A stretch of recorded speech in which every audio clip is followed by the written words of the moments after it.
Hello, bonjour et bienvenue dans ce nouvel épisode de Travail et moi qui sera aussi le dernier de 2025.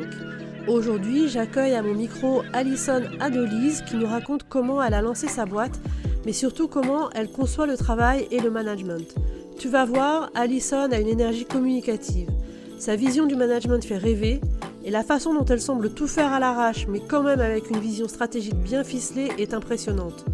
Tu l'auras compris, cet entretien donne la pêche et si un projet te démange depuis quelque temps, il est fort possible qu'il te donne envie de te lancer. Si tu ne me connais pas, je suis Sarah, coach de carrière, pour celles qui en ont marre de culpabiliser de ne pas être parfaite dans chaque secteur de leur vie. C'est ton cas ? Contacte-moi sur LinkedIn pour en discuter. Comme toujours, n'oublie pas de liker, commenter, partager pour soutenir Travail et moi. Et on se retrouve en 2026.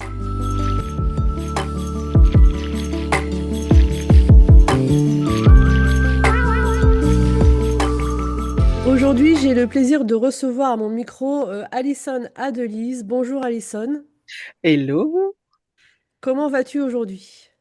Écoute, ça va très bien. Je suis en plein dans mon lancement, de la nouvelle cohorte CS Performer, donc j'ai la pêche. Ok, alors justement, tu réponds par anticipation à ma question.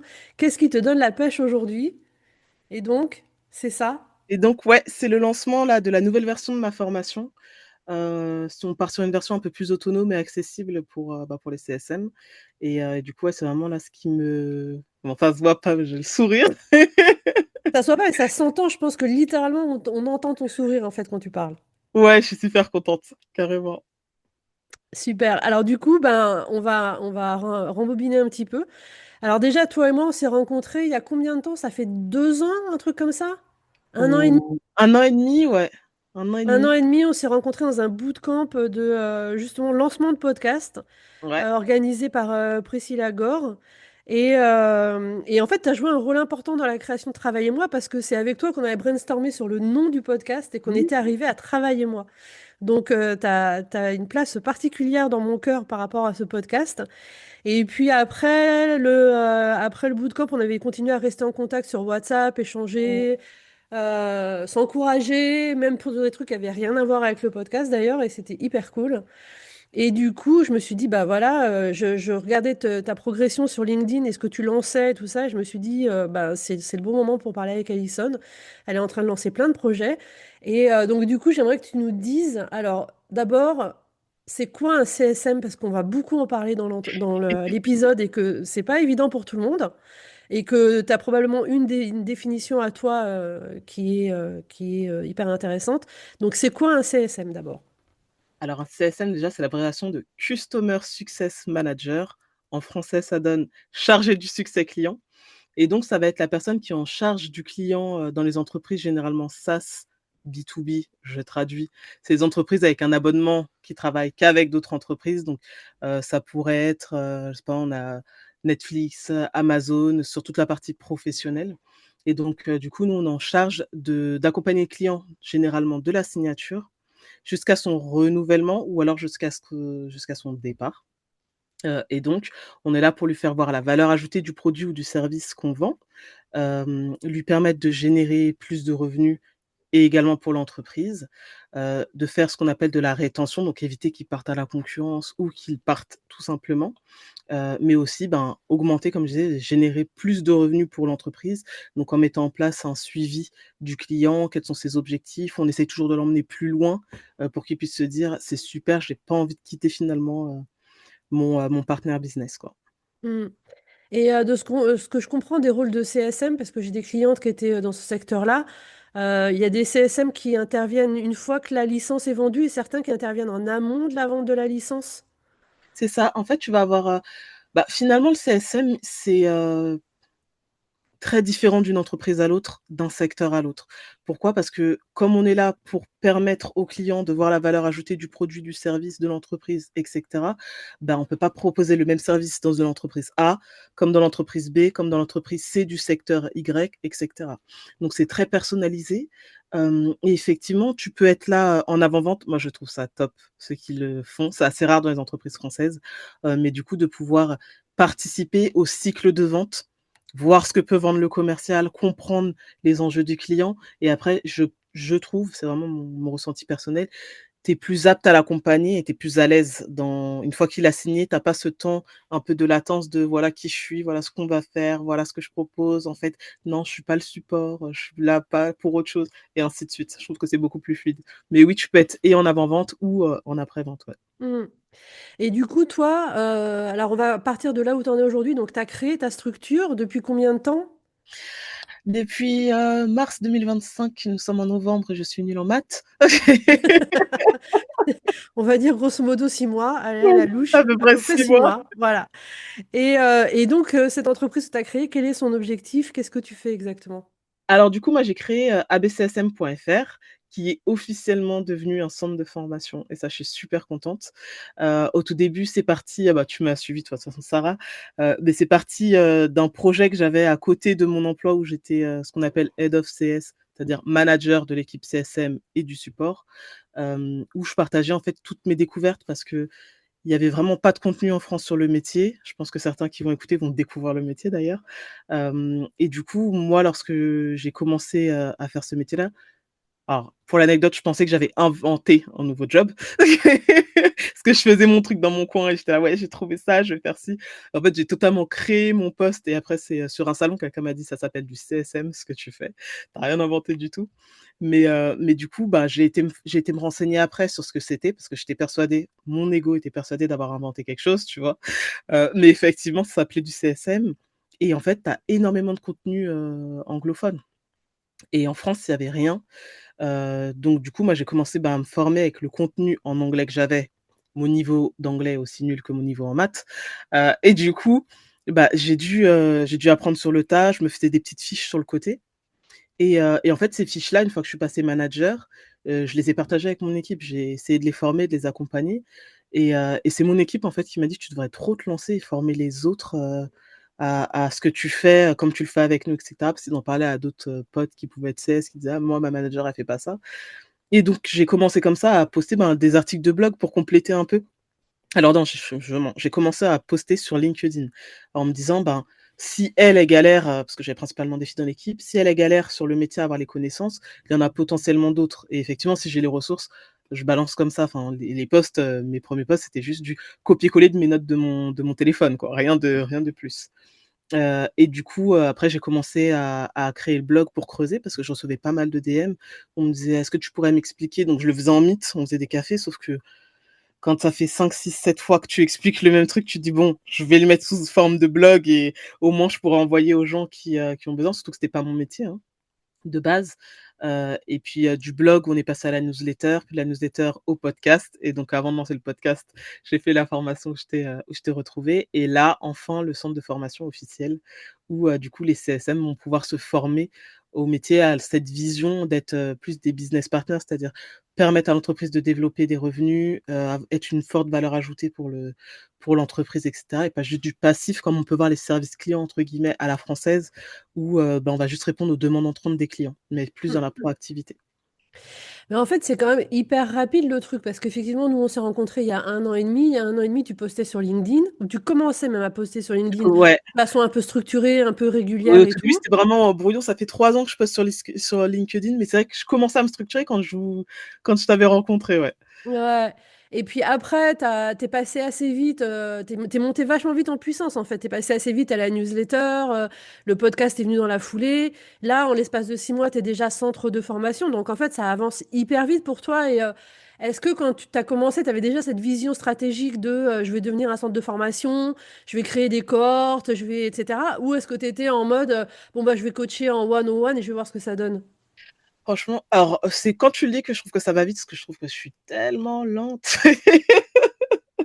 Du coup, je me dis mais parce que je suis toute seule, donc c'est vrai que je me dis, tu vois, des fois, je suis là: «Tu as pas fait les posts. Ah mais tu as pas fait ceci. Ah mais tu as pas fait cela. Mais Alexandre m'avait dit aujourd'hui on termine» et donc du coup, ouais, c'est vrai que c'est passé vite. Bah, au tout début, je m'étais dit: «J'aimerais bien accompagner les CSM». Alors, c'était totalement autre chose.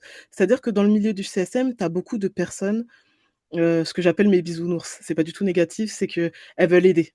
Donc elles veulent aider le client, elles veulent aider l'entreprise, elles veulent aider leur manager, elles veulent aider, elles veulent aider, elles veulent aider. Elles finissent par se brûler, elles finissent soit en burn-out, soit totalement, dépassées, débordées, en crise. En fait, je me disais c'est quand même quelque chose, qui m'était inhérent et ça, c'est souvent mes collègues ou les autres qui pouvaient me le dire, de tu arrives à gérer une certaine charge de travail sans être débordé, sans être dépassé et tu arrives à t'organiser, tu arrives à faire plein de trucs en même temps et cetera et du coup, pour moi, c'était un peu, bah, non, enfin, tu vois? Comme là, tu me dis, pour moi, c'était un peu, non, je suis lente et cetera et au final, une fois que je me suis mise à mon compte, ça m'a forcée aussi à réfléchir, à conscientiser finalement certaines choses que je peux faire naturellement, et de me dire: «Mais en fait, finalement, c'est ça» et c'est les premiers bêta-testeurs qui m'ont dit: «Alison, ta formation elle est top, c'est bien, mais je m'en fous, de comment faire un rendez-vous trimestriel avec un client. Genre, apprends-moi à gérer mon planning, apprends-moi à, à accompagner mes clients, à oser dire non à mon manager ou à un client, à gérer un client mécontent». Et du coup, au tout début, j'étais vraiment en mode, juste je veux aider et pas du tout dans la réflexion de: «Qu'est-ce que je vais mettre en place après?» Après, c'est, bah, j'écoute finalement ce que veulent les gens, tu vois? La newsletter, elle est venue parce qu'on m'a demandé, plus de détails que ce que je donnais sur LinkedIn et un peu moins que ce que pouvait donner le blog, on va pas se mentir et puis dans le blog, je suis très factuelle pour que ça puisse aider un maximum de personnes. Dans la newsletter, je donne clairement ce que je fais moi personnellement, mes expériences, le quotidien, lorsque je vais aider une équipe, comment ça s'est passé de A à Z sur 3 mois, sur 1 mois et cetera. Donc c'est beaucoup plus, personnel, si je puis dire, mon expérience personnelle. Et donc c'est vrai que, bah, je construis au fur et à mesure, hein, avec, c'était non, rien de prévu et vraiment ça s'est fait, en fonction des besoins et des demandes. Tu vois, là, la cohorte que j'ai lancée là, il y a un mois, j'ai dit: «J'arrête l'accompagnement individuel» et pourtant je me retrouve là à faire une cohorte, en catastrophe parce qu'une fois que j'ai annoncé le «j'arrête l'accompagnement individuel, je bascule sur de l'accompagnement d'équipe», j'ai reçu plein de messages de: «Mais en fait, je pouvais pas, j'avais pas la possibilité de prendre ta formation. Mais en fait, je pensais la prendre, mais pas tout de suite, j'ai pas les moyens» ou «Là, je suis encore en train de chercher du taf, j'aimerais bien qu'on le fasse». Je me suis dit: «Mais en fait, tu as commencé, pour aider les gens et au final, les gens que tu voulais aider te disent tu m'abandonnes, mais finalement tu peux pas m'aider parce que soit ta formation est trop élevée, soit, bah, maintenant tu as dit que tu t'occupais plus de moi». Et donc du coup, je me suis dit: «Bah, en fait, il faut quand même que je revienne aux racines, à qui j'étais il y a quelque temps et pourquoi j'ai commencé à publier». C'est exactement parce que j'étais dans leur place, à leur position et du coup, je me suis dit: «OK, go, on va le faire» et là, du coup, totalement sur un coup de tête, il y a une semaine, j'ai sélectionné 7 personnes. J'ai dit: «Écoute, est-ce que ça te dit de faire un truc de ouf sur les 3 prochains mois?» Tu fais la formation, je la change totalement, c'est les mêmes bases, mais du coup, il a fallu que je tourne des vidéos, bah, j'ai 8 modules, donc les vidéos en 48 heures pour pouvoir après les monter toute seule et cetera, et de leur dire: «OK, dans 12 semaines, il faut que j'aille chercher le CPF, Calliope et cetera pour qu'il y ait un maximum de personnes, si elles le souhaitent, qui peuvent venir se former, mais pas n'importe comment». Donc je leur ai demandé en échange, j'ai baissé le prix. J'ai fait 85 de réduction, j'assume totalement. Alors, ChatGPT, pour la petite histoire, m'a dit: «Non, tu vas te dévaluer, tu vas machin». Ouais, bah, à un moment donné, il faut ce qu'il faut. Mais du coup, je leur ai fait 85 de réduction et j'ai dit: «Par contre, en échange, je veux des feedbacks, je veux du contenu sur chaque virgule que je vais mettre. Est-ce que c'est pertinent? Est-ce qu'il y a de la valeur ajoutée? Est-ce que c'est intéressant? Est-ce que tu le comprends?» Et j'ai pris des personnes qui ont des niveaux totalement différents, volontairement. Donc c'est hyper, parce que tu dis que tu la lances à l'arrache, genre, je me suis réveillée un matin, je me suis dit que j'allais faire une cohorte. En vrai, tu as vachement réfléchi à ce que tu voulais, c'est-à-dire, tu as identifié, le besoin qu'il y avait par rapport aux demandes de tes clients, tu as identifié quelles personnes tu voulais faire rentrer pour avoir le max de feedback, tu as négocié avec ces personnes que tu aurais le max de feedback pour pouvoir Ouais. continuer à avancer et cetera. Donc c'est à l'arrache, mais en même temps, tu as une super vision stratégique derrière quand même.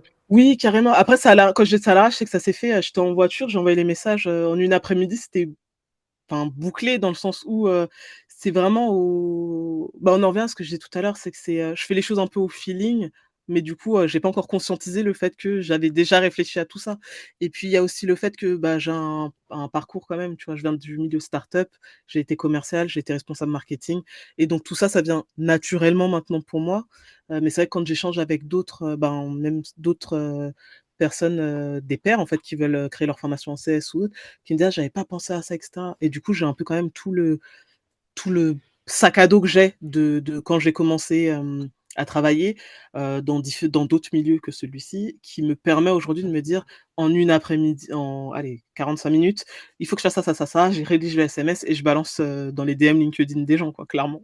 Mmh.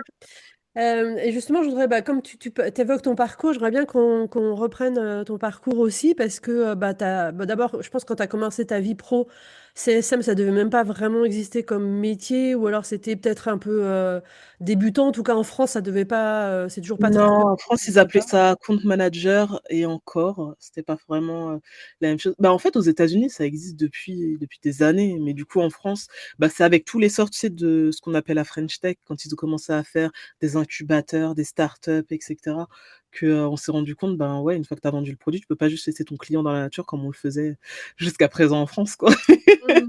Tu leur vends un truc, il va falloir les accompagner, ils attendent pas simplement du SAV, parce qu'au tout début, c'était du SAV littéralement. Moi, j'ai fait, ce qu'on appelle du SAV. Le client, il est installé, ça marche pas, bah, tu es là, tu réponds et cetera. Mais en fait, tu te dis: «Ben, si tu veux générer du chiffre, à un moment donné, il va falloir leur montrer comment bien utiliser l'outil et aussi être à l'écoute de ton client». Parce que toi, tu peux réfléchir à une fonctionnalité, mais eux, ils vont l'utiliser totalement différemment. Et ça, tu pas la main dessus et donc du coup, c'est aussi d'un côté que tu pas bien compris ce dont avait besoin ton client derrière. Donc toi, en tant que CSM, tu es là pour être aussi la voix du client dans l'entreprise et donc de dire, «Bah, tiens, la fonctionnalité qui devait servir à faire X, ils en ont rien à faire, ils s'en servent pour faire Y et il va falloir l'adapter pour que ça fonctionne avec Y parce qu'ils vont pas aller faire ce que tu avais en tête, quoi». Mmh. C'est surtout ça.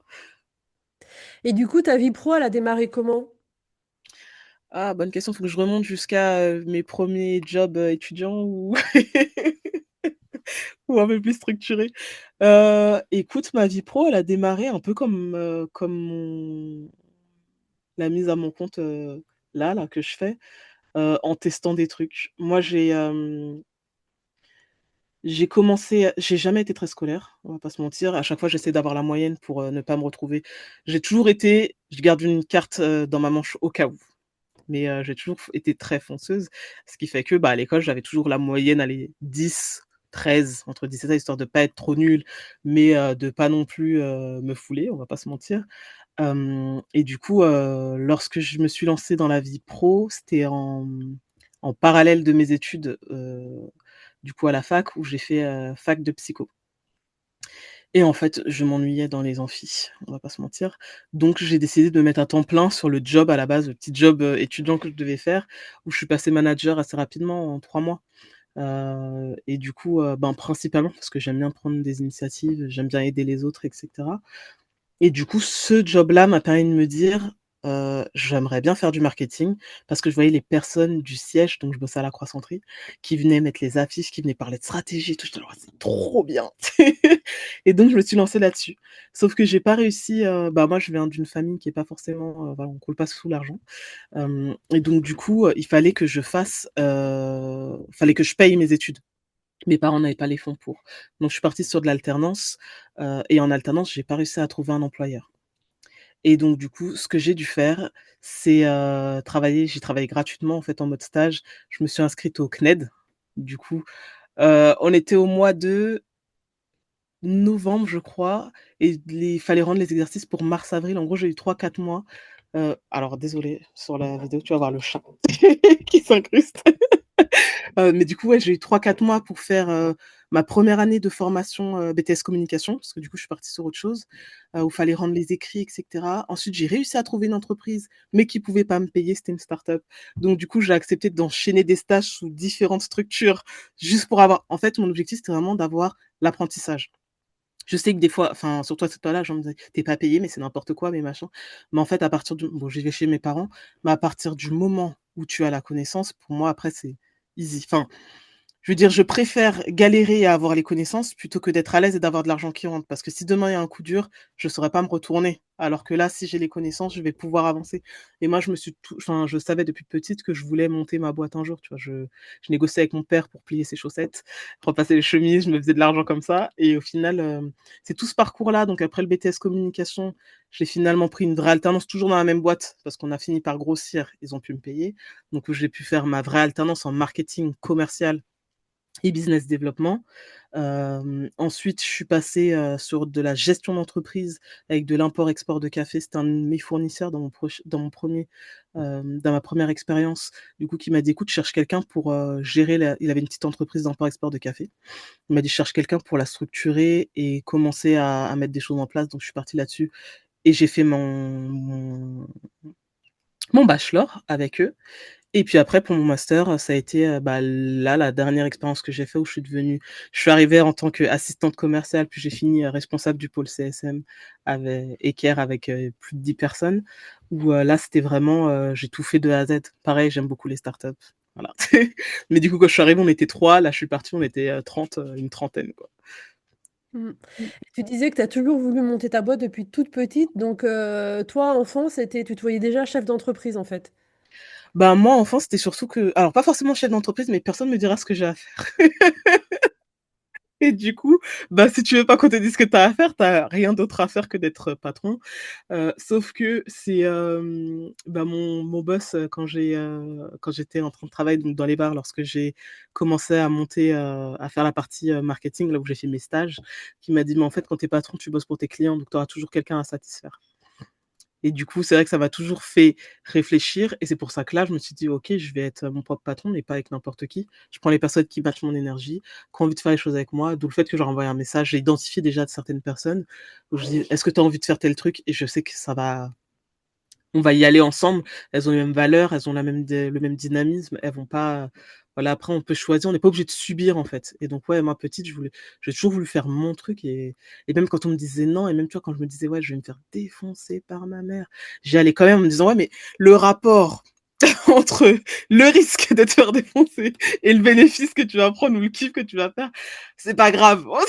On y va, on fonce». Et là, c'est un peu la même chose. C'est-à-dire que le rapport que tu vas avoir entre en gros, le risque que je prends, même si je sais que derrière il peut y avoir des coups durs, mais le kiff pendant que tu le fais, et ben, au moment où ce sera dur, tu pourras tenir avec ça, en fait, avec les souvenirs ou les rappels de ce que tu as fait à ce moment-là. Mmh. Et du coup, avec cette envie d'être, ta propre patronne, comment tu as atterri en psycho, finalement, à la fac? Alors ça, c'est mon côté, j'ai un côté qui est quand même très, j'aime bien les humains. Je sais que les gens, des fois, ils me regardent chelou, mais j'aime bien les gens et j'aime bien comprendre comment les gens fonctionnent et moi, le côté psycho, c'était vraiment plus on en revient toujours à la même chose, hein, pour aider les gens. C'est-à-dire, j'aimerais bien comprendre, comment ça se passe, comment fonctionne l'être humain, le cerveau, les émotions, et cetera. Tout ce qui est ethnologie aussi, tu vois? Parce que quand tu commences en psycho, on va pas te montrer 1000 et un cas de psychiatrie. Il y en a plein qui s'imaginent ça, mais non. Tu vas commencer beaucoup sur le fonctionnement du cerveau, c'est très concret, très scientifique. Hem Et du coup, c'est tout ce fonctionnement-là, OK, une fois que tu as compris ça, ça veut dire que tu peux aider les gens à aller plus loin. Moi, je suis quelqu'un, mais même dans mon quotidien, enfin, tu l'as vu de toute façon quand on faisait le podcast, si je peux t'aider à aller plus loin, je le fais gratos. Il y a pas de Je suis pas en train de réfléchir à qu'est-ce que ça va m'apporter, en fait, derrière. Et là, ça, même si je voulais pas forcément finir psychologue, mais je voulais comprendre cette partie-là. En fait, je fonctionne beaucoup comme ça, dans ma vie.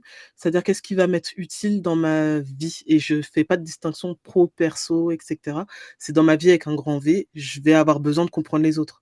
Moi, je suis quand même quelqu'un je suis beaucoup moins, mais avant j'étais très, «moi et les autres on verra après» entre guillemets. Je vais t'aider, mais d'abord je dois m'occuper de moi.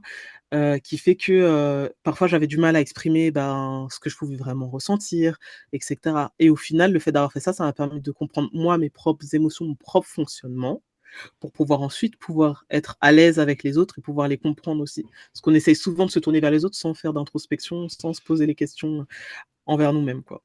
Mmh. Et tu es restée combien de temps en psycho, du coup? J'ai fait 2 ans et puis j'ai non, reste à encore je dis 2 ans, je pense que c'est 1 an et demi. J'ai pas finalisé parce que j'ai trouvé ça long de rester assis dans des amphis. Et puis pour ceux qui connaissent, j'étais à Nanterre, donc tu as des grèves tous les 4 matins. Moi, il me fallait 1 heure et demie, 2 heures pour venir en cours, et je bossais le soir. Donc en gros, mes journées, c'était le matin, je partais de chez ma sœur parce que je devais dormir chez elle parce qu'il y avait pas de train pour aller jusqu'à chez mes parents. Mais du coup, je me levais à 5 heures pour aller à la fac, pour arriver là-bas, te rendre compte qu'il y avait grève. Donc du coup, il faut que tu rentres chez toi ou alors que tu te débrouilles pour passer entre les mailles du filet. Hem, Ensuite, j'avais mes cours jusqu'à 17h30 pour après aller bosser, au Uniqlo d'Opéra pour ceux qui connaissent. Mais du coup jusqu'à 23h pour courir pour aller prendre mon train, débarquer chez ma sœur qui avait son enfant et repartir le lendemain. Enfin du coup j'arrivais, il était minuit, repartir c'était hyper intense. Donc je l'ai fait pendant 1 an et demi. En fait, je me suis dit: «Mais au final, je veux même pas faire psycho à la fin». Donc est-ce que c'est pertinent? Et puis je voyais, tout ce qui se passait, dans mon job, entre-temps j'ai basculé à Croissanterie. Je suis tellement plus opérationnelle, pratico-pratique. On teste, on met parce que je trouvais que la fac, c'était beaucoup de théorie et quand je parlais avec mes profs de ce qu'on appelle les TD, donc vraiment les travaux où tu es avec, des professionnels du milieu, ils me disaient: «Mais ça n'a rien à voir avec ce qu'on fait» et à chaque fois, ils me disaient: «Mais ce que vous faites en cours, ça va pas du tout vous préparer au terrain». Donc du coup, en fait, je me disais: «Mais à quoi ça sert au final d'avoir tant d'heures, en amphi si ça va pas m'aider après sur le terrain, quoi?» Mmh. Mais tu dis que tu es vachement, pragmatique, tu aimes faire les choses et tout, mais en même temps, tu as une vision stratégique, qui, arrive assez vite, en fait, dans ta réflexion. Tu pas, enfin, assez vite, tu vois les choses et tu te dis: «Ah oui, sur le long terme, voilà ce qu'il faudrait faire, sur le moyen terme, voilà ce qu'il faudrait faire» et cetera, quoi. Ouais, c'est vrai. Mais tu sais que je m'en rends pas compte, sans fausse modestie ou quoi que ce soit, hein. Je m'en rends pas compte, c'est souvent parce que les gens me le disent ou là, tu vois, tu me le fais remarquer et du coup, le «ouais, c'est vrai», j'étais en train de réfléchir, oui, c'est vrai, je sais pas quoi te dire. C'est, ouais, je m'en rends pas forcément compte, c'est-à-dire que moi, je vais faire les trucs, c'est plus à l'instinct, si je puis dire. C'est, est-ce que là, tu trouves ça pertinent ou pas? Tu vois, par exemple, la première version de ma formation, elle a bien fonctionné. J'ai eu des demandes au tout début pour bêta tester et cetera. Mais au final, est-ce que c'était, valable sur du long terme de faire que de l'individuel, personnalisé à 100 et cetera? Non, je me serais cramée à un moment donné. Sauf que moi, ma vision des choses, c'est que je suis pas née pour, travailler, mais le travail doit supporter ma vie et non pas le contraire, même si j'adore bosser. Mais du coup, non, en fait, moi, je veux avoir du temps libre. Je veux pouvoir, si demain je décide, bah, là, je bosse pas, ce que j'ai fait par exemple au mois de septembre, où je me suis pris un mois pour souffler après les grandes vacances, bah, j'ai pas envie et j'ai pas envie de subir mon job parce que j'ai dit. Et j'ai ce côté où à partir du moment où je fais une promesse, je suis hyper engagée dans ce que j'ai dit. Je sais que je vais culpabiliser si je le fais pas, si machin. Donc à un moment donné, il faut aussi connaître ses faiblesses, hein, et puis savoir se retirer, si ça fonctionne pas tout simplement. Mmh. Et tout à l'heure, tu as parlé de l'introspection aussi et justement, je voulais te demander, le fait de devenir entrepreneur, est-ce que ça t'a, poussé vers plus d'introspection ou c'est parce que tu avais déjà beaucoup d'introspection que c'était facile de devenir entrepreneur? Parce que je trouve que souvent quand on devient entrepreneur, en fait, on se prend en pleine figure plein de trucs qu'on n'avait pas forcément réglés, dans sa vie, dans son histoire et tout ça, tu vois? Ça confronte quand même à beaucoup, beaucoup de choses et du coup, je trouve que l'introspection quand on est entrepreneur, elle est fondamentale, sinon on court, vite à la catastrophe, en tout cas où on risque de faire des choses pas très alignées avec soi-même.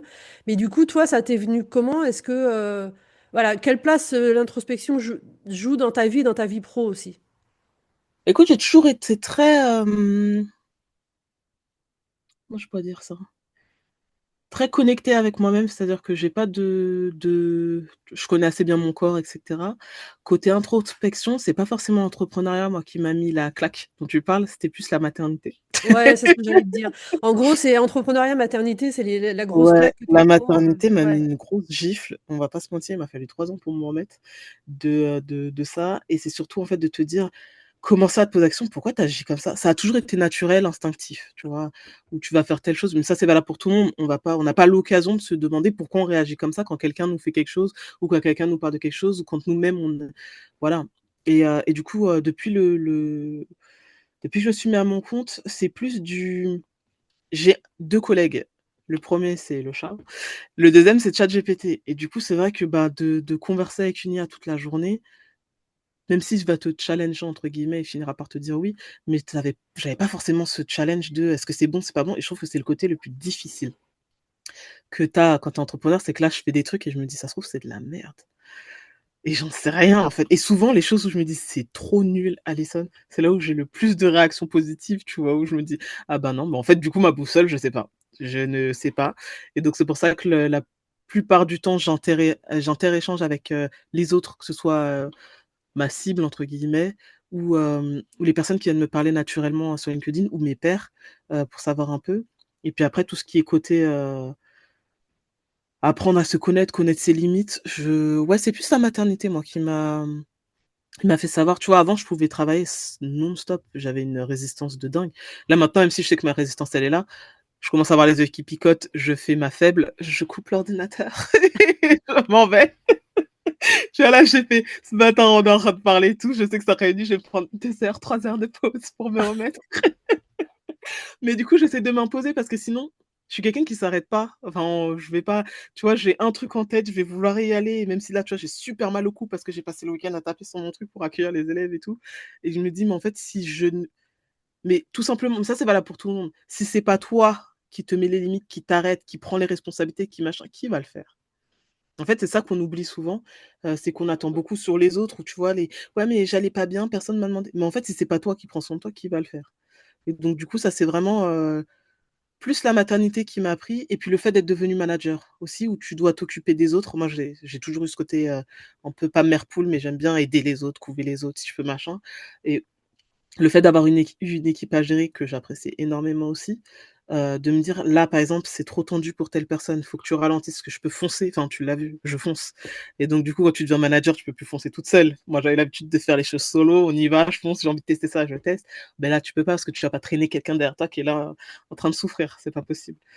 Mais du coup, c'est surtout de se dire: «Voilà, cette partie-là, manager des gens, ça m'a aussi permis de me remettre en question quelquefois». Parce que moi, j'avais une méthode de management qui était quand même très participative. Je suis pas pour l'information descendante, on a dit ça, donc on fait ça. C'est-à-dire que qui est sur le terrain et qui va subir les conséquences de mes décisions, c'est pas moi. Voilà. Donc je vais aller parler aux principaux concernés, même si c'est moi qui vais trancher à la fin. Je vais d'abord parler à ces personnes-là, à celles qui vont aller exécuter, et cetera. Parce que c'est elles qui vont être, le plus impactées et dans tous les cas, je pense que même pour l'introspection, c'est quel est l'impact que tu vas avoir sur toi-même, dans ta vie, sur les autres et cetera, qui fait que là, moi, je suis plus dans cette démarche-là et puis après, tu as aussi le côté religieux où qui m'a beaucoup poussé à aller enfin voilà, j'ai fait ma communion, ma confirmation l'année dernière, donc j'ai été accompagnée pendant 1 an et ça m'a juste, j'étais là: «Waouh!» avec des étoiles, genre je savais pas que je pouvais faire ça et je pensais pas que machin. Où là, il t'emmène chercher vraiment au fond de toi certaines choses, certaines ressources et tu vois, quand je suis totalement dépassée, moi personnellement, je me tourne vers Dieu et je me dis: «Advienne que pourra». Tu vois, la formation là, je me disais: «Je vais l'arrêter» et dans mes prières, j'ai dit à Dieu: Si c'est toi qui me dis de le faire, go». Tu m'enverras un signe. Oui, je négocie comme ça avec Jésus. Mais du coup, c'est non, mais tout. Lorsque j'étais en poste, c'est j'ai envie de me mettre à mon compte, j'ai envie de me mettre j'avais ça en tête et du coup, je juste dit: «Jésus, c'est pour moi, fais-moi un signe» et j'ai reçu un DM le lendemain et plein de trucs comme ça, en fait, qui fait que des fois, je fonce tête baissée, les gens doivent se dire: «Fonce tête baissée», mais juste me dis: «Si ça fonctionne pas, au pire, je saute dans le vide, Dieu va me rattraper». Je réfléchis totalement comme ça et peut-être des fois, les gens doivent se dire: «Elle fait tout dans tous les sens, c'est quoi ce bordel?»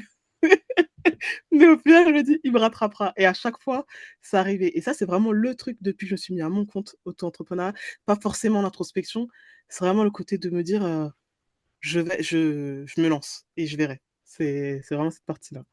Mmh. Mmh. Je voulais revenir sur, ce que tu disais sur le management parce que, en fait, tu pas fait d'école de commerce au sens, traditionnel du terme, t'as pas eu de formation de manager, en fait, au cours de ton parcours? Non, j'ai fait une école, ouais, commerce, gestion d'entreprise et cetera à Paris, mais j'ai pas eu la partie management, c'était très marketing, gestion d'entreprise, business, et après côté management, moi je me suis juste alors c'est très, je suis quelqu'un de très pratico-pratique comme je disais, c'est toi, comment tu veux qu'on te traite? Sauf que toi, tu n'es pas tout le monde. Tu en as souvent tendance à se dire: «Moi, quand je serai manager, je ferai pas ci, je ferai pas ça». Sauf qu'à un moment donné, tu as une équipe à faire tourner, tu as de l'argent à rentrer, tu as des comptes à rendre. Tu peux pas, juste, dire: «Moi, je ferai pas ci, je ferai pas ça». Et en fait, c'est juste, beh, comment t'aimerais qu'on se comporte avec toi? Et c'est tout bête, mais en fait, c'est juste le respect que tu vas donner aux gens, point. Il y a pas de je sais pas, il y a pas de recette miracle. À partir du moment où tu respectes la personne en face de toi, moi je sais que les personnes de mon équipe, bah, il y en avait certains qui avaient besoin que je prenne plus de temps que d'autres. Il y en avait qui préféraient que je fasse des échanges comme ça en visio, d'autres qui étaient hyper mal à l'aise, qui préféraient plutôt que je fasse un petit Slack en: «Là, tu as merdé, tu as fait ça, la prochaine fois, faut» et en fait, c'est apprendre les autres, d'où le côté psycho au tout début. Moi, ça m'a beaucoup aidé, c'est apprendre des autres comment ils fonctionnent, avec quoi ils sont à l'aise et comment tu vas pouvoir les aborder. Parce que du coup, une fois que tu as fait ça, que tu as compris ça, potentiellement certains, ce que toi tu estimes être une forme de respect, ils vont le prendre très mal, tu vois? Si tu es là à être très distant dans les échanges et tout, tu en as qui vont se dire: «Elle se prend pour qui?» et qui vont mal le prendre. Tout comme tu en as, si tu es trop à l'aise, vont te dire: «Mais, en fait, garde tes distances quoi, on n'est pas potes» et ainsi de suite. Donc là, c'est surtout apprendre à connaître les autres, et à comprendre comment ils ont envie d'être traités. Une fois que tu as ça, je pense que tu peux, moi j'ai aucun problème avec mon équipe, et on continue d'être en contact. Comme elle dit, je suis encore leur manager, mais du coup, je continue d'être en contact avec elle. C'est-à-dire qu'à partir du moment où tu respectes les gens, c'est enfin, il y a pas de problème et puis après à partir du moment où et là, l'introspection est importante, où tu prends tes responsabilités, parce qu'une fois que tu vas prendre une décision, tu vas impacter la vie de ces gens-là. Faut pas se voiler la face, faut pas dire: «Bah, je fais que mon travail». Je déteste cette phrase. «J'ai fait que mon travail». Oui, mais la vie pro et perso, elle est pas séparée, comme je disais tout à l'heure. Donc, quand tu vas prendre une décision en disant: «Je fais que mon travail, je suis dans la partie pro», tu vas impacter potentiellement la vie perso de quelqu'un. Donc, je suis pas pour cette vision-là. Mais du coup, de te dire: «Bah, voilà, une décision hyper importante à prendre», aller en parler avec la personne, dire: «Voilà la décision que j'ai prise», expliquer pourquoi tu l'as prise. Je pense que c'est aussi important, et qu'après, ben, voilà, tout le monde est doté d'un cerveau, tout le monde sait, comprendre les choses. Tu en as certains qui vont peut-être refuser, mais c'est aussi leur propre histoire, leur propre blessure. Tu peux pas leur imposer. Toi, tout ce que tu peux faire, c'est: «Voilà, de mon côté, comment j'ai fait pour en arriver là», et après qu'ils soient d'accord ou pas d'accord, là, tu peux pas leur imposer le: «Bah, si, tu vas accepter, et non, tu vas pas dire que je suis une saloperie parce que». Non, il a le droit, enfin voilà, c'est tout. Ouais, tu dis: «Il suffit de respecter les gens», mais en fait, ça va au-delà du respect parce que derrière, tu fais quand même un travail de compréhension de la personne. C'est pas, juste, être, courtoise ou, être, Ah oui. tu vois? C'est vraiment, ce que tu décris, c'est vraiment aller identifier chez chaque personne ce qui va être le bon moteur, la bonne motivation et comment, toi, tu vas pouvoir travailler avec ça, en fait. Bah, tu vois, pour moi, c'est ça le respect. Parce que du coup, tu as la courtoisie, mais tu peux être courtois et prendre les gens de haut, ou juste être dans l'hypocrisie, tu vois ce que je veux dire? Non, Mmh. un véritable respect. Je te respecte en tant que personne, je te vois en tant que personne, je te comprends en tant que personne, et j'accepte que tu aies des visions différentes de la mienne, que tu aies des avis différents du mien, et ainsi de suite. Et c'est le respect, en fait, c'est je t'accepte dans ta globalité comme tu es. J'essaie pas de te changer, j'essaie pas de te faire rentrer dans mon moule, j'essaie pas de te forcer à comprendre ma vision, et ça, il y a beaucoup de personnes qui ont du mal. Pour eux, le respect, c'est: «Bah, j'ai dit bonjour, j'ai mis les formes, je vois pas où est le problème». Mais le fond, tu étais pas du tout dans le respect, tu étais soit condescendant, soit tu la prends pour un imbécile, soit enfin, tu vois? C'est Mmh. vraiment le respect de la personne dans son entièreté. Mmh. Et un autre truc, que tu as dit que je trouvais hyper intéressant, c'est tu as dit quand on est manager, on a vachement d'influence sur la vie des gens, en fait. On a énormément de pouvoir sur la vie des gens. Ça peut être, une réunion tard le soir, une réunion tôt le matin, ça peut être plein de trucs qui vont avoir un impact vraiment sur la vie des gens au sens, global du truc. Et du coup, comment tu as navigué ça, toi, en tant que manager? C'est-à-dire, comment est-ce que tu as arbitré entre, les besoins business et les besoins de ton équipe? En étant dans la transparence, alors moi je fais pas de rétention d'informations, à part si ma direction me dit: «Ça, ça reste entre nous, ça reste entre nous». Pareil avec mes équipes, quand elles me disent: «Ça, je veux que ça reste entre nous», ça reste entre nous, et ça va dans ma logique du respect de la personne. Tu t'es engagé sur quelque chose, tu respectes ta parole, tu respectes l'autre. Mais c'est surtout écoute, à partir du moment où tu prends les gens, sans je suis pas pour la hiérarchie. Alors, il faut une hiérarchie pour que les choses fonctionnent. On va dire une hiérarchie organisationnelle. Mais je suis pas pour la hiérarchie des personnes. C'est-à-dire que c'est pas parce que je suis ta manager que je sais mieux que toi, ou que je vaux plus que toi, et cetera. Donc à partir du moment où, je sais pas, la direction, ça m'est déjà arrivé, ils prennent une décision où tu sais que ça va être tendu d'aller annoncer ça à l'équipe. Tu sais que là, tu vas y aller, tu vas te faire cartoucher. Mais du coup, d'y aller en disant: «Écoutez, il y a eu telle direction qui a été il y a eu telle, décision qui a été prise. Voilà pourquoi on l'a prise. Maintenant, je sais que vous, ça va impacter sur ça, ça, ça et ça. Qu'est-ce qu'on fait pour réussir à faire rencontrer les 2, à faire ensemble que ça matche?» Personne sera content, mais pareil, quand tu es manager, tu es beaucoup au milieu, tu es un peu tampon. Donc il faut aussi que tu ailles voir la direction pour dire: «OK, je sais que tu voulais faire ça, mais à un moment donné, il faut aussi être réaliste, et revenir parfois sur le terrain». Moi, c'est un truc, je j'en parlais il y a pas longtemps, mais quand tu es manager, juste retire pas, sors pas du terrain. Moi, c'est un non négociable pour moi. Si je suis manager, je garde un pied dans l'opérationnel. Parce qu'en 1 mois, 2 mois, 3 mois, ce que toi tu as connu quand tu étais sur le terrain, même si tu étais la meilleure, ça a déjà changé, et tu es out. Enfin, tu sais plus, ce qui se passe, ça sert à rien de dire: «À mon époque», c'est plus bon, tu vois? Donc faut quand même garder un pied sur le terrain pour un peu, garder bien en tête la douleur que c'est, parce qu'on a tendance à l'oublier une fois qu'on passe manager, qu'on a fait les petits trucs à faire, les petits irritants du quotidien. Et après, c'est oui, de prendre les gens et de les faire s'asseoir autour d'une table. On a tel objectif à aller chercher, tout le monde a conscience de l'objectif qu'il faut aller chercher, mais tout le monde ne peut pas faire, tous les efforts qu'on demande de faire. Donc du coup, quels efforts tu es prêt à faire? Quels bénéfices l'autre est prêt à te donner pour ces efforts-là? Et on arrive à construire, je déteste l'adage qui dit un bon accord, c'est lorsque personne n'est content. Pour moi, c'est de la connerie. Un bon accord, c'est lorsque tu arrives à prendre conscience des différents besoins et que tout le monde est d'accord pour faire certains sacrifices, pour avoir quand même une partie de récompense qui justifie les sacrifices faits et qui est une logique en fait derrière. Pas juste personne n'est content et non. Mmh.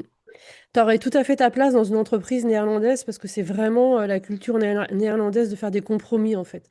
De tous se réunir, chacun peut prendre la parole et donner son avis et son ressenti et on n'avance pas tant qu'on n'a pas obtenu un compromis avec l'ensemble des parties prenantes, en fait. Carrément. Parce que tu peux avoir. Je déteste les réunions qui se terminent, tu sais, où tout le monde il dit ouais, d'accord, c'est très bien et tout. Et puis en off, ouais, t'as vu en plus ça, ah, machin, ah, mais n'importe quoi, de toute façon, moi je le ferai pas. Mais ça sert à quoi en fait? Enfin, du coup, ok, vous avez acté un truc, tout le monde va le faire, mais personne va le faire parce qu'il en a envie. Alors, je ne pense pas et je ne partage pas le fait que le travail est là pour t'épanouir. Si tu y arrives, tant mieux. Moi, j'ai réussi, donc je vais pas cracher dessus. Tant mieux. Mais par contre, tu passes 8 heures minimum au taf. Si tu te fais chier, si tu te sens pas respecté, si tu fais des trucs qui t'ennuient, si t'es irrité, irritable, enfin, c'est pas une vie, tu vois ce que je veux dire? C'est pas. Mmh, Donc à un moment donné, il faut réussir à être bien dans ton travail. Et si tu vois que dans la boîte où t'es, bah, tu y arriveras jamais parce que c'est pas la mentalité non plus de l'endroit ou de ton manager, parce que ça peut ne pas être la mentalité de l'entreprise, mais tu peux avoir, et moi je trouve que c'est hyper important, surtout avec les head of, certains qui viennent me voir, si toi, tu arrives à mettre cette bulle dans la boîte avec ton équipe, jackpot. mmh, Parce que du coup, en fait, c'est toi qui es responsable. Peut-être que c'est moi qui vais trop loin, hein, tu vois? Il y en a certains qui me disent: «Bah non, c'est pas moi, c'est l'équipe qui gère et cetera». Moi, ma vision du manager, c'est moi qui crée la bulle. En fait, je veux quand les gens viennent bosser le matin, parce que j'étais en télétravail principalement, quand ils viennent se connecter, ils sont pas en train de venir à reculons, ça sert à quoi? Enfin, du coup, ça veut dire que tu participes toi-même à ce côté toxique de leur vie, à ce côté mal-être et cetera et non. Moi, l'objectif, c'est quand tu viens, tu es content de voir ma tête et pas en train de te dire: «Ah, pas elle», tu vois? C'est pas, voilà, on va se voir 8 heures par jour, donc si ça va en venir, c'est relou. mmh. Et du coup, tu disais, le travail est pas là pour nous épanouir. Toi, il se trouve que ça t'épanouit et que ça te va et que c'est génial, mais qu'en fait, c'est pas forcément le cas pour tout le monde? Oui et puis, tu sais, moi, j'ai toujours eu du mal à moi, avant le taf, c'est le travail. C'est-à-dire que tu peux me donner bah, tu vois, au tout début, j'ai commencé en faisant des sandwichs, j'ai fini manager, mais quand je faisais mes sandwichs, je les faisais à fond. C'est-à-dire que je vais pas faire un truc à l'arrache, balance ça sur le plateau et cetera. C'est genre, tu le fais le fait de s'investir dans ce que tu fais et faire les choses bien, moi, c'est un truc qui est hyper important pour moi. Je pense que ça y est depuis que je parle, mais ça fait partie de mes valeurs principales, et du coup, d'être là, et de te dire, «Je suis pas épanoui à faire des sandwichs», bah oui, enfin, c'est très peu de personnes à part Bob l'éponge vont être épanouies à faire des sandwichs à longueur de journée. Pardon, mais c'est la vérité. Il y a personne qui kiffe aller faire ça et donc du coup, c'est plus le comment tu prends le travail. Moi, si c'est juste un travail à faire, je viens et je fais le taf. Bah, après, tu vois, en étant à mon compte depuis que j'accompagne beaucoup plus de personnes, j'ai rencontré des managers qui me disent: «Moi, je viens pour le salaire». Au début, j'étais là: «Oh scandale, tu as vu s'occuper de son équipe», alors que moi, j'étais comme cible, mais alors qu'en vrai il a le droit. Enfin, tu vois ce que je veux dire? Mmh, Au final, quand tu signes un contrat, c'est ça que tu dis: «Je vais te faire telle tâche, telle tâche, telle tâche en échange de telle rémunération» mmh, et il y en a qui sont OK avec ça et je vois plein d'articles en ce moment sur la Gen Z, la génération Z, ils viennent que pour l'argent et mais tant mieux! Enfin, je veux dire, très bien pour eux si ça leur convient. Très bien. Après moi, je fais partie de la génération millennials où on était à la fois épanouis, c'est surtout pour ça que je disais ça tout à l'heure, mais en fait, ton employeur, il avait son projet de base, il cherche des gens pour pouvoir remplir telle tâche, il t'a pas dit: «Viens chez moi pour pouvoir t'épanouir». Enfin, faut être aussi réaliste et tu peux pas le reprocher, en fait, à quelqu'un. Par contre, là où je dis qu'il faut faire attention, c'est quand tu arrives dans une entreprise où tu commences à avoir ou qui est déjà installée, toute la toxicité du système, de l'hypocrisie, il y a pas de respect, il y a pas fuis, enfin, il y a pas de tu vas juste être là et ça va te consommer finalement de l'intérieur et surtout être bien au clair avec soi-même. Si tu viens pour l'argent, tu viens pour l'argent, sois bien détaché de la partie émotion, quoi. Parce que mmh, si tu viens là en disant: «Je vais être manager pour avoir un bon salaire» et que tu débarques dans un truc où c'est hyper toxique, tu peux très vite finir soit en burn-out, soit te suicider, on va pas se mentir. Enfin, je veux pas aborder des sujets, voilà, mais on l'a vu par exemple chez Bouygues et cetera à une certaine époque. Tu sais que ton travail va avoir un impact sur ta vie perso. Moi, c'est un truc où prends pas le risque. mmh, Et ça, c'est vraiment pour moi, j'ai toujours dit: «Le jour où je commence à vouloir venir au travail à reculons, je me casse». Il y a mmh, pas de il y a pas de «oui, mais» et cetera. Je me suis toujours organisée pour voir si un jour ce jour-là arrive, peu importe mon job, je peux me retourner. C'est vraiment, Ça, c'est mon côté un peu, voilà, tu m'as compris, je suis un plan B. Mais du coup, voilà, le jour où tu commences à aller au travail en marchant à reculons, cherche ailleurs. Il y a Mmh. pas de ou mets-toi à ton compte. Enfin, trouve ton plan B, mais c'est pas au travail de te permettre d'être épanoui, c'est toi-même ça doit partir de toi et pas de l'extérieur. Sinon, tu laisses tout le monde influencer sur ton bien-être, tu laisses tout le monde influencer sur ton développement, c'est pas possible. Mmh. Et tout à l'heure, tu disais aussi, quand on est manager, on doit créer une bulle pour son équipe et en fait, la préserver en quelque sorte de la toxicité ou des pressions, extérieures. Et comment tu faisais toi en tant que manager justement pour créer cette bulle-là avec tes équipes? Alors du coup, ouais, c'est vrai que ça, c'est ma vision, en tout cas, je voulais pas être manager et juste, exécuter. Enfin, tu vois, ce que j'appelle les managers exécutants, c'est que tu as fait ta formation, on t'a appris à manager et finalement manager, on t'a appris à gérer des humains, à déplacer des ressources humaines, si je puis dire. Hem Et moi, personnellement, c'était plus comme j'ai dit, échanger avec mon équipe, faire remonter aussi les retours terrain des équipes, les ressentis à la direction. Quand tu sens que, c'est un peu tendu ou que voilà, il y a eu des moments où, bah, l'équipe et la direction, ça matche pas. Enfin, tu sens que c'est tendu, tu sens que ça passe pas. Ben, du coup, d'être aussi le tampon pour dire: «Écoute, mets un peu d'eau dans ton vin, si tu leur proposes ça, ça passera» et à l'équipe, à un moment donné, il a un business à faire tourner. Faut juste comprendre et encore une fois, je reviens à ma vision du respect parce que du coup, comme tu parlais de courtoisie, je me dis: «Oui, j'ai parlé de respect, c'est pas peut-être pas parler à tout le monde». Mais le respect, c'est quoi? C'est respecter la personne dans son entièreté. Ce qui veut dire que quand ton patron est bien, il t'a embauché pour atteindre un objectif, parce que faut pas oublier qu'un patron, aujourd'hui, on est là: «Ouais, les grands patrons», mais à la base, c'était une seule personne qui avait un projet, qui avait un rêve. Donc quand cette personne-là, elle vient, qu'elle commence à recruter plusieurs personnes, on a aussi tendance, tu vois, à s'approprier les trucs. Et pour ça que je disais même moi, au moment où je suis partie, la boîte comme je l'ai vue grandir et tout, des fois tu t'appropries le truc, mais c'est pas ton projet. Et tu vois, moi, quand au moment de mon départ, en mars, je me suis dit ça aussi. À un moment donné, Alessane, tu es en train de faire des critiques, décider ça, mais c'est pas ton projet. Oui, tu t'appropries le pôle, tu fais ceci, tu l'aides et tout, mais c'est pas ton projet. S'il veut aller à droite, laisse-le aller à droite, toi va à gauche. Et ça, on a du mal à l'accepter. Donc il y a aussi ça, de faire comprendre à l'équipe: OK, tu es pas d'accord, tu es en colère, tu es tout ce que tu veux, mais c'est son projet et tu dois respecter ça, en fait. Tu es venu là pour aider, tu es pas venu là pour diriger, tu es pas venu là pour t'imposer, tu es pas et ça, on a tendance à l'oublier. Tu es venu là pour aider et plus la boîte grossit et plus on voit une entreprise, mais derrière, il y a un homme ou une femme qui avait un projet, qui avait un rêve, qui avait des envies, qui avait des trucs et des fois, tu peux te dire: «Je comprends pas, c'est n'importe quoi» et cetera. Oui, mais c'est son projet. S'il veut aller à droite, laisse-le aller à droite. Et c'est soit tu te dis: «Bah, je le laisse à la droite et je continue de l'aider sans m'investir humainement», ce qui est très difficile, on va pas se mentir. Soit tu te dis: «Bah, je vais commencer à regarder ailleurs» et ça, les gens ont du mal parce que: «Ouais, mais j'ai le prêt, j'ai la voiture, il y a les enfants, il y a les machins», mais tu peux pas subir ton quotidien comme ça, donc commence à préparer un plan B. Moi, je l'ai beaucoup dit, surtout dans la première version de ma formation, parce qu'il y avait beaucoup d'individuels où tu sens que les j'ai pas fait c'était très déprimant au tout début, hem, où les gens venaient à la base juste pour échanger, voir de quoi parler à la formation et tu finis l'appel en pleurs.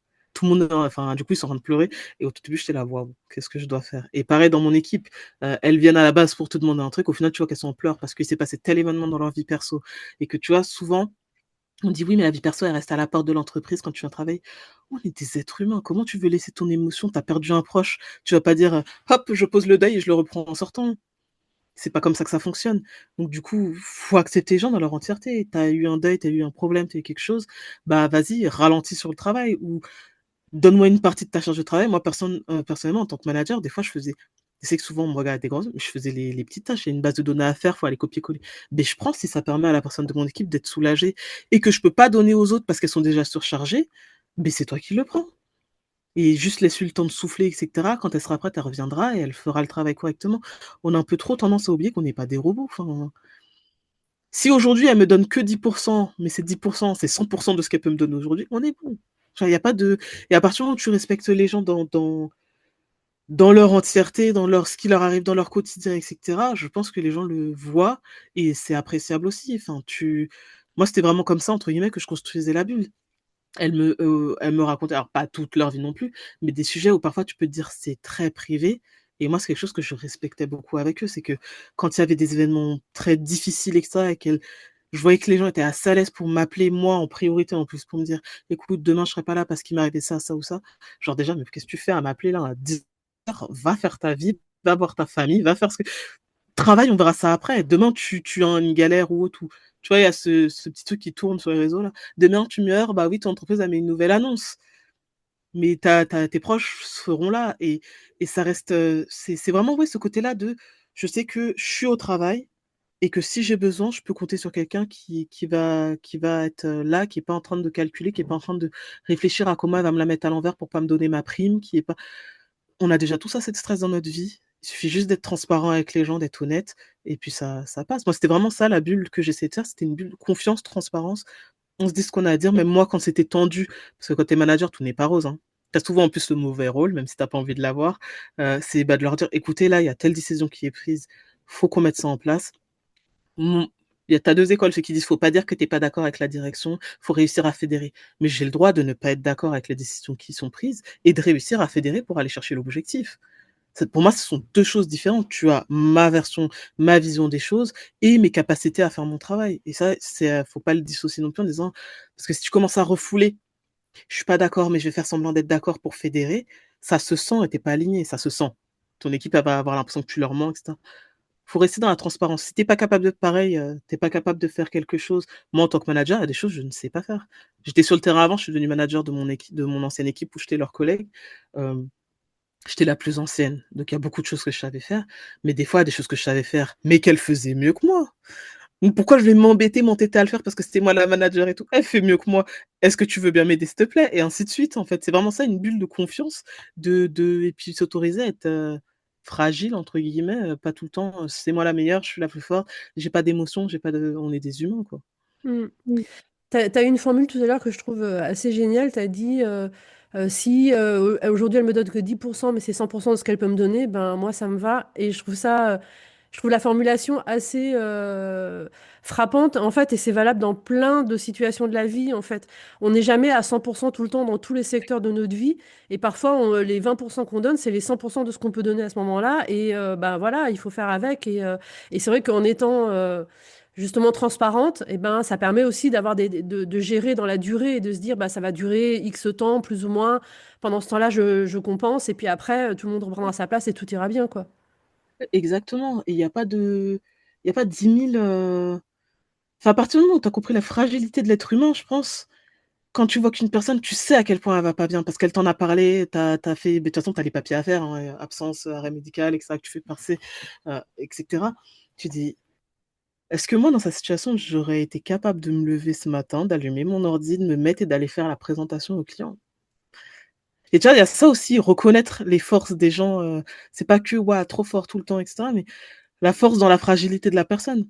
Tu t'es levé et moi, souvent, je leur disais, eh, tu peux déjà t'applaudir, tu t'es levé, tu t'es connecté, on est bon.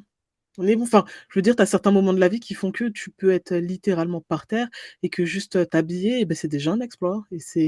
Et ça, je trouve que quand tu arrives à être un manager qui a ce type de relation avec ton équipe, tu peux les emmener très loin et ils vont t'emmener très loin. Et les entreprises, je trouve que c'est très dommage qu'elles ne le prennent pas assez en compte. C'est que quand ton équipe va bien, tout ira bien. Et quand je dis va bien, c'est pas va bien, ils n'ont pas de problème dans leur vie, c'est qu'ils peuvent être au plus bas. S'ils savent qu'avec toi, ils sont bien, il n'y a pas de trucs qui vont se faire par derrière, de ah, elle a tel problème, bah, profites-en pour la mettre sur le côté sur tel dossier, ah, même, ça va le faire. Et très souvent, tu vois, on a tendance à vouloir anticiper tout, mais il suffit de dire à un client, écoutez, la personne qui devait vous faire la formation aujourd'hui, elle est absente, elle ne sera pas en capacité de, je prends le relais, etc., etc.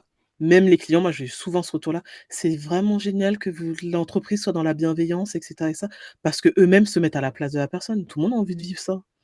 Mm. Personne n'a envie de dire, bah, elle est absente, ben, du coup, on switch, ou ce sera comme ci, ou ce sera comme ça, ou bah, on la mettra plus sur tel type de sujet.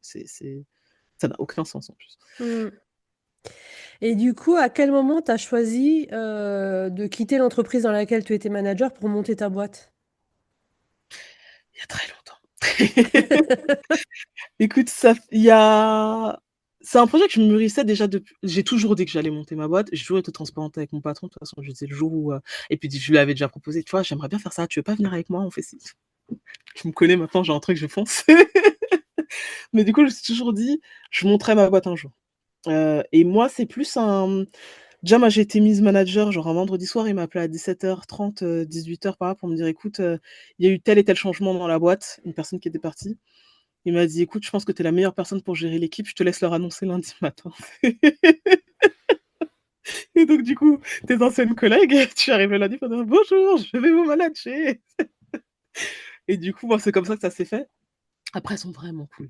Donc, elles étaient hyper contentes. Ah, trop bien, c'est toi, machin et tout. Elles étaient super contentes. Et moi, une de mes conditions qui était pour accepter le poste, c'était que on fasse à ma manière. Alors, ça veut pas dire que j'ai tout le temps raison, mais c'est que, tu vois, je m'étais déjà auto-formée sur le côté et je voulais pas faire du support plus plus, où on est dans la réactivité, et cetera. Donc, on puisse mettre des choses en place, qu'on puisse activer, et cetera. Donc, on était hyper partants, pour le mettre en place. Après, quand je dis ça m'a pris 2-3 ans, c'est qu'il se passait quand même des choses où j'étais pas en accord avec, toutes les décisions prises, avec la manière dont certaines personnes peuvent être pas traitées, mais considérées, la valeur qu'on leur donne et tout, parce qu'il a pas fait telle chose, alors ouais, il est pas efficace ou il est pas au niveau. Bah non, c'est juste que, ben, tu vois, comme on dit, si le tu vas pas juger un poisson à sa capacité de monter dans un arbre. Enfin, voilà. Et à un moment donné, en fait, des fois, on s'entête à faire: «Ouais, mais il a postulé pour tel poste». Oui, mais tu vois bien qu'il est pas bon, il est pas à l'aise là et que la personne t'a déjà montré des compétences et des appétences pour un truc, faut le switcher. C'est pas la personne qui est pas bonne, c'est toi, tu t'entêtes à le laisser dans l'étiquette que tu as collée sur lui, tu veux pas la décoller. Et du coup, c'était plein de petits trucs comme ça, des irritants, où je me disais, ah ben moi, j'aurais pas fait ci, ah ben moi, j'aurais pas fait ça. Sauf qu'à un moment donné, ma voix intérieure m'a dit, ah ben toi, t'as qu'à te mettre à ton compte au lieu de passer ton temps à critiquer. Et donc, du coup, c'est là où je suis commencé à me dire: «Ouais». Et puis, en parallèle, je commençais à être sollicitée aussi sur des, «Tu pourrais m'aider sur tel sujet?» Tu vois? Avec les posts que je fais sur LinkedIn, je recevais des DM, je recevais des demandes. Donc ça s'est fait vraiment naturellement, et moi, j'ai toujours un plan B. Et donc du coup, je me suis dit: «Je vais pas quitter sans rien». C'est-à-dire que je vais mettre une structure, préparer le terrain avant de partir, parce qu'il y a rien de pire qu'attendre d'être à la rupture. Tu le sens que ça va pas. Souvent, avant d'avoir une tornade, tu eu les prémices, quoi. Enfin, tu pas juste un ouragan qui se déclenche, tiens, je pourrais dire ça, un volcan qui fait que sortir une tu des secousses, tu des petits, tu vois, tous les petits signaux généralement qu'on reçoit et auxquels on prête pas attention, où on est trop dans la rancœur ou dans, «Je suis aigri, je suis machin». Du coup, en fait, il y avait plein de petits trucs, plein de petits irritants comme ça, où je me suis dit: «Alison, quand même, il y a beaucoup de sujets où tu n'es pas d'accord». C'est pas des gros trucs, c'est pas non plus horrible, mais ça fait quand même une accumulation de sujets où tu ne valides pas. Et le fait que moi je suis quelqu'un, je je m'emporte pas, enfin, je vais monter vite et puis je redescends, mais quand il y a quelque chose qui reste où je suis là en train de ruminer, c'est que ça t'est venu toucher une valeur fondamentale chez moi et ça va pas, en fait, ça va, je peux pas être en désaccord là-dessus, ça va pas aller. Et donc du coup, je me suis dit: «En fait, c'était juste vous êtes en train de prendre 2 chemins différents et il va falloir à un moment donné que tu prennes le tien et que tu le laisses prendre le sien», parce qu'on s'entendait très bien avec mon patron. Donc du coup, moi, je me suis juste dit: «Je prépare le terrain, je vais commencer à poster et me faire un réseau et cetera et cetera». Et après, ben, c'est, l'élément quand même qui a été très déclencheur, c'est l'arrivée d'une nouvelle personne dans l'équipe et une toute autre direction qui allait à l'opposé de là où moi je voulais, aller. Pas forcément tournée vers l'humain, mais plus vers les résultats, les chiffres et cetera. Mais pour moi, pour avoir des bons chiffres, il faut que ton équipe aille bien et on reste, voilà. Et puis tu as aussi le côté de, on veut faire du premium, on veut faire du truc, mais sans forcément mettre les moyens. Donc du coup, tu te dis: «Ouais, mais tu envoies un peu tes soldats à la guerre sans armes». Beaucoup d'entreprises le font et donc du coup, tu t'attends à ce qu'ils te ramènent des résultats de dingue, mais enfin, tu fais juste de la chair à canon entre guillemets et tu attends des résultats de ouf. Tu vois? Je vois souvent, ça c'est les posts, tu sais, marketing, les créatifs qui font le budget la demande du client, le brief client et le budget client. C'est exactement ça. Mais du coup, là, c'est plus un travail faut faire changer les mentalités, surtout sur le secteur du customer success. On n'est pas du support, donc il faut que tu changes de mentalité, il faut que tu changes ta vision et ça, c'est très difficile. Donc moi, c'est juste, j'ai mûri ça au fur et à mesure où je me suis dit: «Bah, le jour où je partirai, je veux avoir ça, ça, ça», avoir les fonds déjà. Il faut que je puisse voir à 6 mois, 1 an devant moi parce qu'on sait que la recherche d'emploi, c'est pas facile, on va pas se voiler la face. Surtout dans notre milieu, c'est très, très compliqué. Je me suis dit: «Il faut être à l'aise» parce que j'ai quand même des enfants, donc il faut que je puisse voir venir, pouvoir m'occuper d'eux. Il faut que, bah, mon mari soit d'accord aussi parce qu'on a tendance à faire nos projets de solo, mais tu es pas tout seul dans la vie. En tout cas pour certains.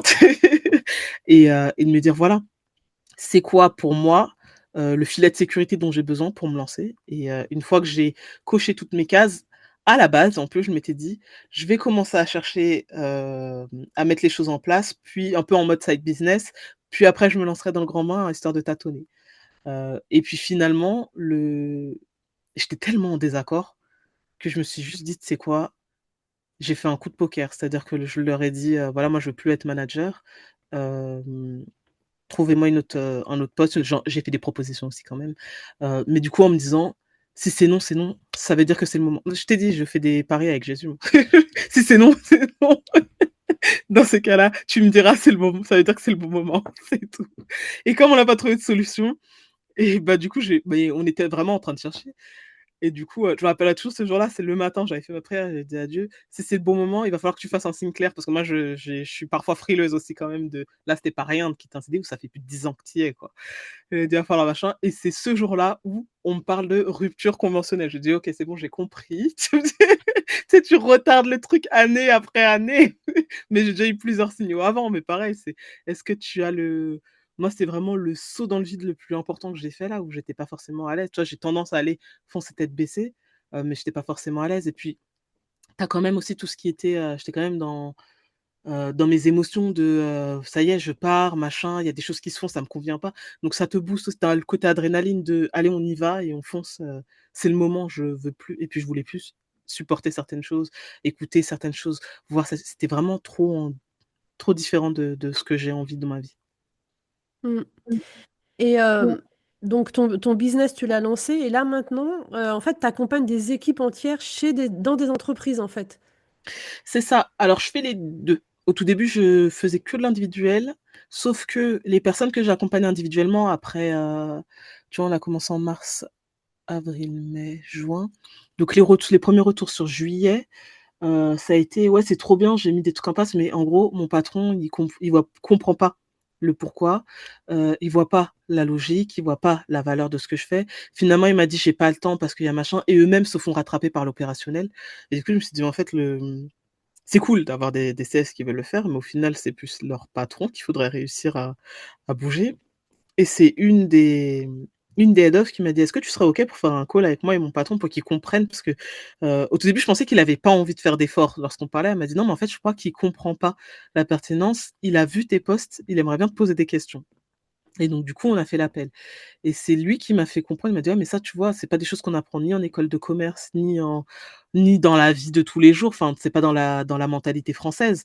Donc du coup, je me suis dit: «Mais en fait, il a tellement raison. C'est-à-dire que tu peux aider 10 000 CSM si tu veux, si la tête est malade, ils pourront pas mettre en place ces trucs» et alors ça, c'est clairement, et je l'assume, mon ego de j'ai pas envie de faire un truc médiocre où tu as payé ma formation, 3 mois après, tu peux plus rien faire avec parce que du coup, ça va pas se mettre en application. Donc c'est clairement mon ego qui m'a poussé à aller lancer une offre qui va aller chercher les entreprises, les équipes, aller faire les changements et du coup, de faire vraiment une photo de commencer avant qu'on arrive et une photo des 3 mois après. Même au bout d'un mois, souvent, tu as déjà des retours et puis de faire prendre conscience aussi au patron. Putain, tu es en train de courir derrière des contrats, on est en train j'adore les commerciaux, aucun problème. On est en train de courir derrière des contrats, valoriser la signature de nouveaux clients et cetera. Tu as un vivier qui dort là. Ils t'ont déjà dit oui, donc on connaît les chiffres ils sont plus enclins à venir acheter et cetera. Mais tu as souvent des clients qui sont là, tu as un putain de potentiel que tu ne vois pas, qui dort là, qui peut faire x5, x10, x15 sur là les 6 prochains mois et tu dors dessus, en fait. Et à partir du moment où ils font ce déclic-là, de se dire: «Mais en fait, au lieu de courir derrière des contrats», en plus les commerciaux, c'est cher. On va pas se voiler la face. Tu peux avec ton équipe CS, parce que pour le moment, les CS, on les paye pas si bien que ça en France, tu peux aller doubler, tripler, quadrupler ton CA en bougeant des petites variables, en fait. C'est tout. Et ouais, c'est ça que j'ai trouvé super intéressant. Et du coup, je me suis dit: «En fait, ouais, je vais aller chercher faut aller chercher la tête» et ça, tu vois, c'est sorti d'un brainstorming aussi avec ChatGPT qui m'a dit: «Mais en fait, tu c'est ta cible» parce que je faisais le bilan de mon LinkedIn initialement. Il m'a dit: «En fait, tu as que des fondateurs et des CEO qui te suivent, des responsables et tout, mais tu leur parles pas». Alors que c'est eux finalement qui ont le pouvoir derrière. Je me suis dit: «Mais c'est grave vrai». C'est eux qui ont le pouvoir de faire changer les choses pour les CSM que tu veux aider. Donc au final, il faut accompagner en haut pour que ça puisse redescendre et et quand même matcher ma volonté initiale d'aider les CSM en France, quoi, enfin francophones, parce que du coup, il y a pas que la France. Du coup, on arrive doucement enfin doucement, ça fait déjà un moment qu'on se parle, mais on arrive à la fin de cet entretien et je vais te poser la question que je pose à toutes mes invitées qui est: «Et si c'était à refaire?» et que je te laisse interpréter comme tu l'entends. Mmh. Bah, dans tous les cas, je referai tout ce que j'ai fait dans ma vie. J'ai pas de regrets, j'ai pas de quoi je referais, peu importe, que ce soit me mettre à mon compte, que ce soit de repartir en CDI et de refaire monter la boîte et cetera. Que ce s Ouais, Moi, je fonce. J'aime bien la vie que j'aime bien la vie que j'ai vécue. J'aime bien celle que je suis en train de me construire, donc ouais, je refais, sans Mmh. bouger, quoi que ce soit. Mmh. OK, super. Écoute, merci beaucoup Alison pour ton temps et pour, tous ces partages. Merci à toi de m'avoir invitée. Mais je t'en prie, avec grand plaisir. Voilà, j'espère que cet épisode t'a plu. Laisse-moi un commentaire, envoie-moi un email, dis-moi ce que t'en penses. Et à bientôt!